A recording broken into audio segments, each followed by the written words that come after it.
mulai dengan membacakan doa. Mari kita sama-sama baca doa. Doa dimulai.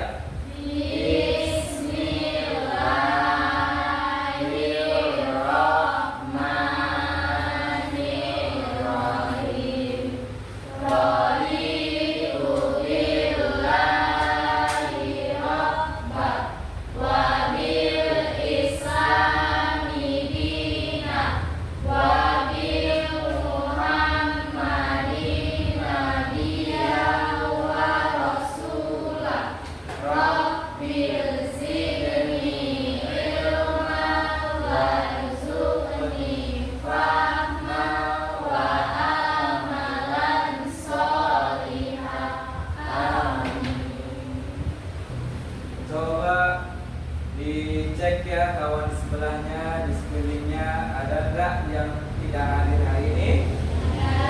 Tidak hadir semua? Alhamdulillah kalau hadir semua ya. Supaya tumbuh rasa cinta kita terhadap tanah air kita, tidak lupa kita juga menyanyikan lagu nasional negara kita.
Untuk menambah semangat dan fokus belajar kita adakan dulu sedikit ice breaking ya.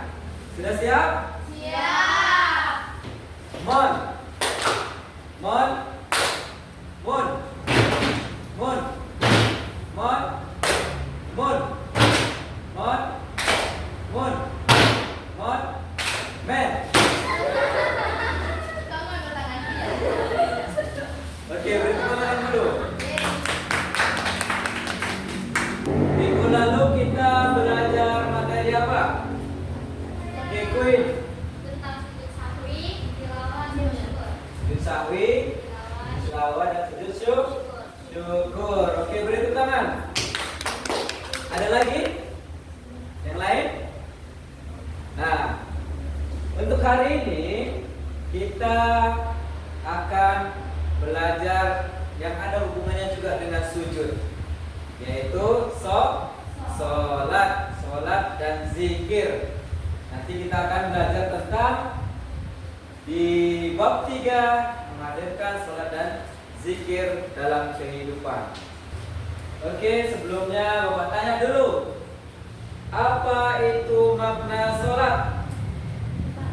Kira-kira sholat adalah tiang agama. Berarti kalau kita tidak sholat, berarti kita merobohkan tiang agama. Ada lagi? Oke, Sherin. Sholat adalah kewajiban umat muslim, Pak. Sholat adalah kewajiban umat muslim. Oke, bagus jawabannya. Sekarang apa itu makna zikir? Caca. Tasbih, tahmid, dan tahlil atau takbir juga bisa. Kalau tasbih berarti kita mengucapkan nama zikirnya Subhanallah. Kalau tahmid, Alhamdulillah. Kalau takbir, Allahu Akbar. Hari ini kita akan belajar tentang bab 3, yaitu menghadirkan sholat dan zikir dalam kehidupan. Adapun tujuan pembelajarannya adalah Peserta didik dapat memahami dan menjelaskan makna sholat dan zikir serta kaitannya dengan pencegahan perbuatan keji dan munkar. Yang kedua, peserta didik dapat mengaplikasikan nilai-nilai sholat dan zikir dalam kehidupan sehari-hari untuk membentuk akhlak mulia. Sebelum kita memulai pembelajaran, Bapak ingin menyampaikan bahwasanya hari ini modul pembelajaran kita adalah DBL atau pembelajaran berdiferensiasi. Nah, di situ nanti ada kelompok pemula, menengah, dan mahir. Jadi untuk menentukan kelompok-kelompok tadi, Bapak akan memberikan kalian LKPD, kalian menjawab, nanti dari jawaban kalian bisa kita ketahui siapa yang kelompok pemula, menengah, dan mahir. Silakan ya.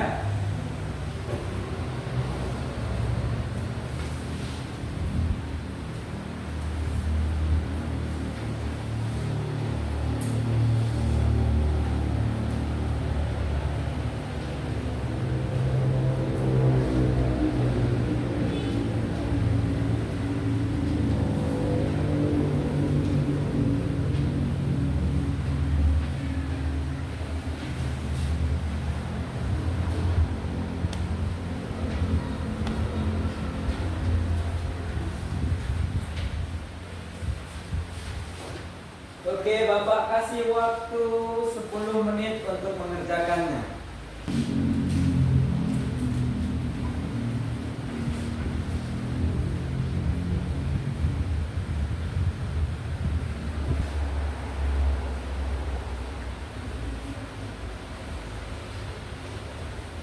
Oke, sudah siap?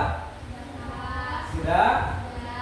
Oke, tolong dikumpul hasil jawabannya.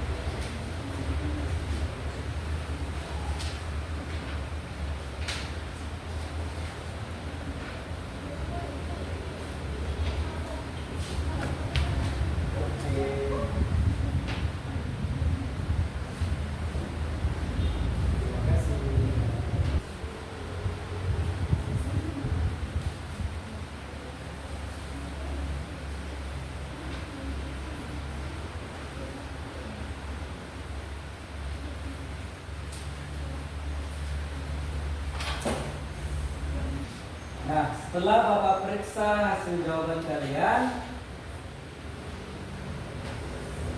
hasilnya adalah yang menjadi kelompok pemula atau yang memiliki pemahaman dasar yang belum utuh terkait sholat dan zikir adalah Sherin, Windy, dan Wita. Sherin, Windy, dan Wita. Untuk kelompok mahir yaitu Dela, Aira, dan juga Caca. Ya. Nah, sebelum kita mengerjakan tugas yang nanti Bapak beri sama kalian, tolong kita saksikan dulu materi pembelajaran berikut ini. Salat dan zikir adalah ibadah utama yang memiliki hikmah besar dalam membentuk kepribadian seorang muslim. Salat merupakan rukun Islam setelah 2 kalimat syahadat. Salat merupakan salah satu cara untuk mensyukuri nikmatnya yang tidak terhingga kepada mereka. Adapun hikmah melaksanakan salat dan zikir sebagai berikut. 1. Tertanamnya akidah tauhid dalam jiwa seseorang. 2. Hubungan antara manusia dengannya akan terjalin baik. 3. Kedamaian, keamanan, dan keselamatan dari Allah Subhanahu wa Ta'ala akan diperoleh olehnya, serta mengantarkan mereka pada kesuksesan dan pengampunan dari segala kesalahan. Apa isi dari video pembelajaran tadi? Ya.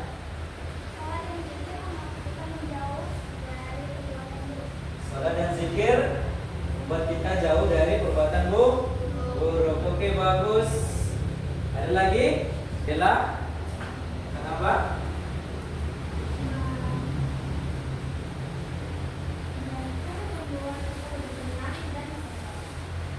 Salat membuat kita tenang dan sabar. Coba ya sekarang Bapak tanya, sholat itu rukun keberapa? Rukun Islam keberapa? Kedua.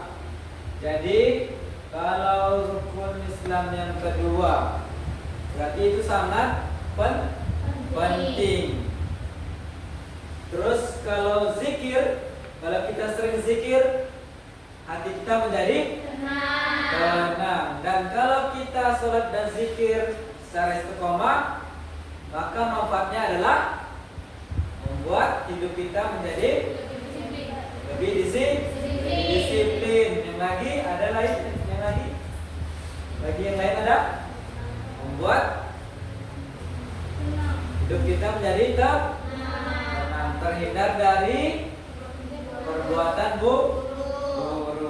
Oke, kita akan mengerjakan tugas sesuai dengan kelompoknya masing-masing.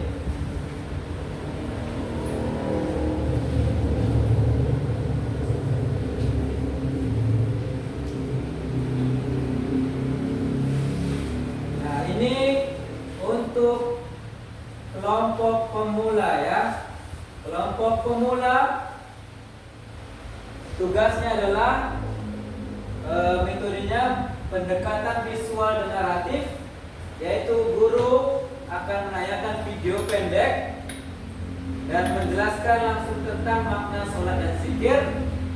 Nanti siswa yang merupakan kelompok pemula akan menjawab yang pertama, yaitu makna sholat dan zikir, yang kedua manfaat sholat dan zikir, yang ketiga contoh perilaku sehari-hari yang merupakan pemaknaan dari sholat dan zikir.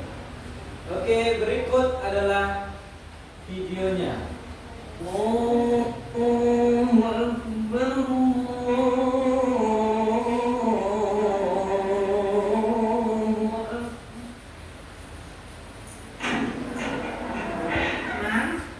Udah azan subuh, sembahyang lagi.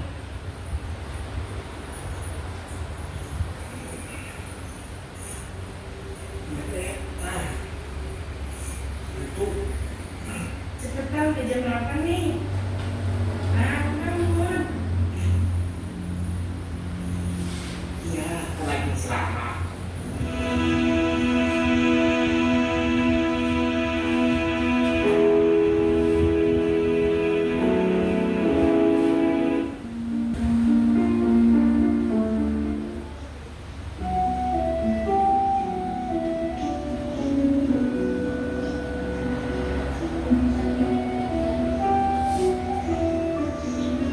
Dan saya kita dulu udah jam 10 malam nih.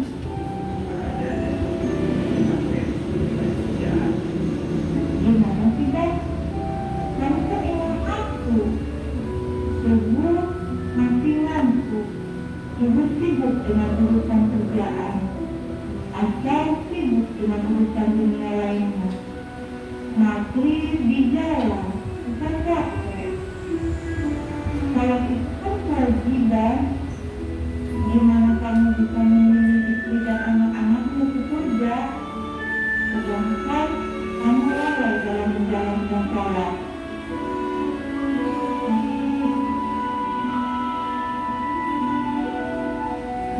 Kelompok pemula, tadi kita sudah melihat video pembelajarannya. Kira-kira tadi tentang apa video? Orang yang lalai dalam mengerjakan sholat. Terakhir apa yang terjadi sama dia? Meninggal. Jadi untuk yang kelompok pemula, dari video tadi kita tahu bahwasanya sholat dan zikir itu membuat kita menjadi orang yang taat beribadah, menjauhi diri dari kelalaian. Nah, untuk kelompok pemula silakan kerjakan LKPD-nya. Nah, untuk kelompok menengah, metodenya pendekatan analisis dengan media visual, yaitu guru memberikan materi berupa infografis. Ini contohnya infografisnya.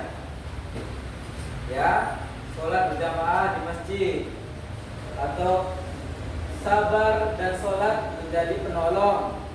Nah, itu contoh infografisnya. Dan dari contoh-contoh tadi, coba kelompok menengah buat peta konsep atau mind map yang isinya tentang menghubungkan sholat dan zikir, nilai spiritual, dampak sosial, dan juga perilaku baik. Bisa?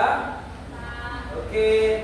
Jadi siswa kelompok mahir diberi tugas untuk mengidentifikasi masalah dalam studi kasus, baru memberikan solusi dari permasalahan yang telah diberikan. Bapak beri waktu 15 menit mulai dari sekarang untuk mengerjakan soalnya.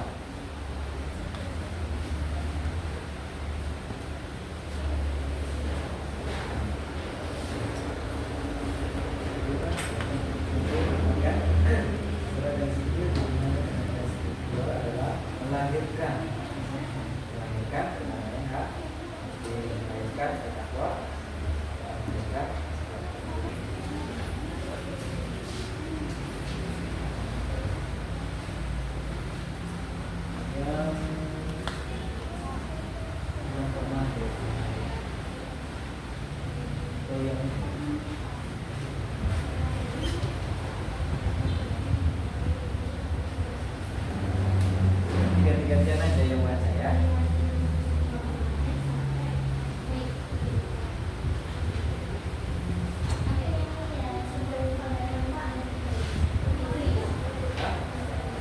Kerjanya tulis deskripsi tulis.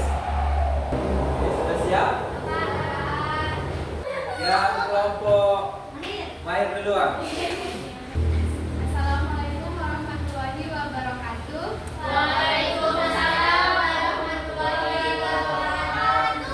Kami akan mempresentasikan hasil diskusi dari kelompok mahir.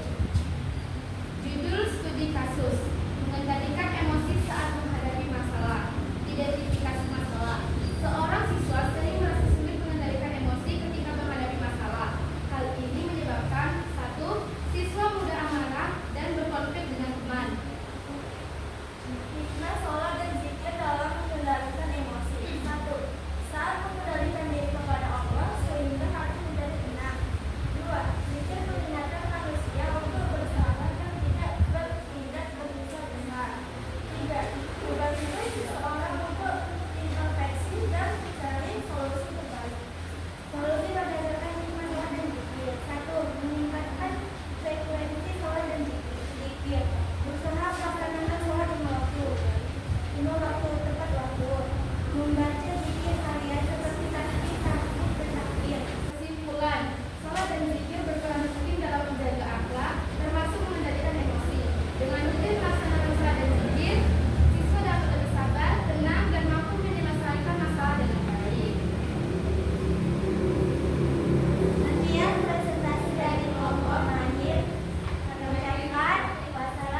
menengah mempresentasikan peta konsepnya. Assalamualaikum warahmatullahi wabarakatuh. Waalaikumsalam warahmatullahi wabarakatuh. Kami dari kelompok menengah ingin mempresentasikan hasil diskusi kami, yaitu peta konsep yang akan dibacakan oleh B. Di sini saya akan membacakan peta konsep sholat dan zikir. Sholat dan zikir melahirkan nilai spiritual. Nilai spiritual melahirkan kedamaian hati, ketakwaan, dan akhlak terpuji. Akhlak terpuji melahirkan dampak sosial, dan melahirkan pendidikan empati, menjaga hubungan harmonis, dan sopan santun.